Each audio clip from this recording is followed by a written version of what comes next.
થોડા દિવસો પહેલાં જ શિક્ષણ મંત્રી દ્વારા જાહેરાત કરવામાં આવી હતી કે શિક્ષણ વિભાગમાં કાયમી ભરતી કરવામાં આવશે, પરંતુ આજે માધ્યમિક અને ઉચ્ચતર માધ્યમિકમાં જ્ઞાન સહાયક ભરતી માટેની જાહેરાત કરવામાં આવી છે.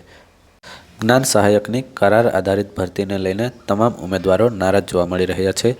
આ જ્ઞાન સહાયક ભરતીની જગ્યાએ કાયમી ભરતી કરવામાં આવે તેવી પણ માંગ કરી રહ્યા છે. જાહેરાતની વાત કરીએ તો જ્ઞાન સહાયક 11 મહિનાના કરાર આધારિત ભરતીમાં માધ્યમિક અને ઉચ્ચતર માધ્યમિકમાં જાહેરાત કરવામાં આવી છે.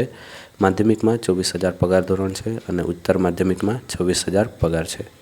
ઓનલાઈન અરજી કરવાની તારીખ જોઈએ તો 27/7/2024 શનિવારથી શરૂ થાય છે અને છેલ્લી તારીખ છે 5/8/2024 સોમવાર સુધી ભરી શકાશે.